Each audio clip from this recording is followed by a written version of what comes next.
And anything happening is a matter of when, not if. So we need to have a placeholder for that, for the disease we don't know that may come. And that was when we gave the name Disease X. Disease X.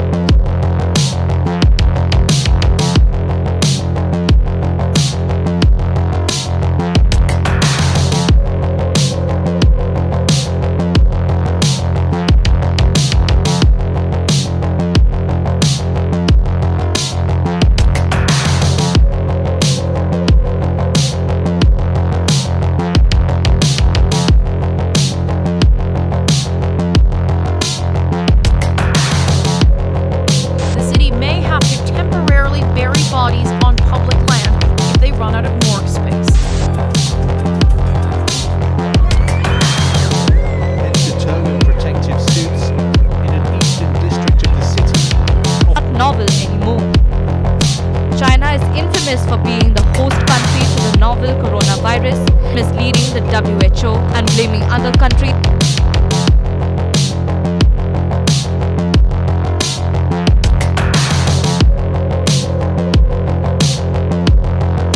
I'm very glad that worked. It creates a model.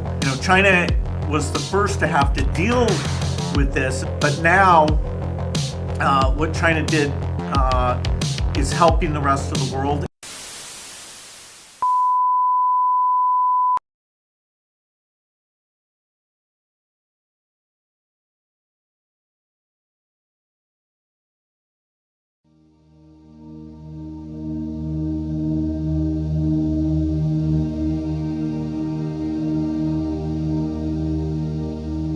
The time to act is now. The world cannot afford to wait until the pandemic is over to start planning for the next one. Without an internationally coordinated, all of government, all of society, One Health approach to pandemic preparedness and response, we remain vulnerable. WHO 세계보건기구 사무총장은 지난 코로나19에 대응하면서 스웨덴을 비롯한 일부 국가들이 자체적인 방역 정책으로 혼선을 초래한 것과 국가 간 불균형한 의료 지원이 문제가 된다고 지적하며 새로운 팬데믹 협약을 제시하고 이를 통과시키기 위해 집중적으로 추진하고 있습니다. 2024년 5월에 예정된 정기총회에서 회원국들의 투표로 결정되는 것이어서 각국의 대표단을 설득하는 노력을 기울이고 있는 가운데 세계 각처에서 팬데믹 조약에 대한 우려의 목소리도 높아지고 있습니다.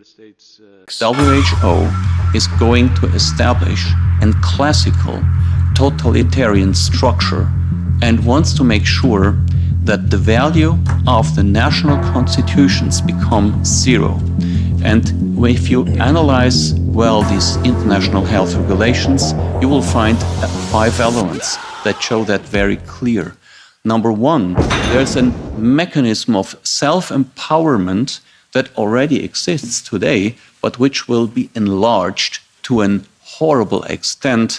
It will be even more simple than until today for one person, the general director, to declare a public health emergency of international concern.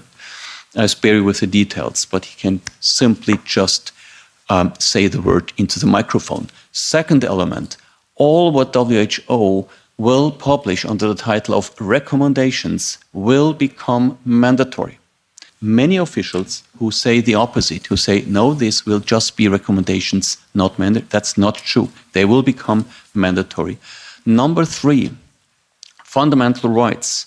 With such a regime where you have one person declaring emergency law, having all the power to make recommendations that are legally binding, you don't have to even discuss about human fundamental rights. There will be no effective protection on the country level for fundamental human rights.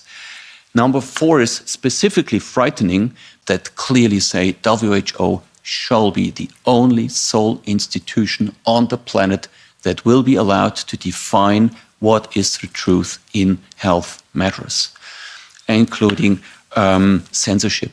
And the 5th point is that there's no mechanism of correction. There's no mechanism of control vis-à-vis WHO that could correct any wrong recommendation or a wrongly declared public health emergency of international concern. No, they can just go on forever and forever. And all of this, of course, we know it is done in the interest not of our health, but in the interest of those sponsors who define the true strategy behind it. This will heavily affect and reduce the ordinary structure of our constitutions actually to a minimum. There will be no separations of powers. There will be no checks and balances. This principle of the rule of law will be as abolished and replaced by the rule of emergencies. And most notably, there will be no human rights. Now, this is so powerful, and we have seen that this message has not come across to the public. They would have an informed dissent. They would be horrified and would certainly not agree into this permanent power structure of WHO, Gavi, and of course also the European Commission is the little junior partner of WHO, is doing the same.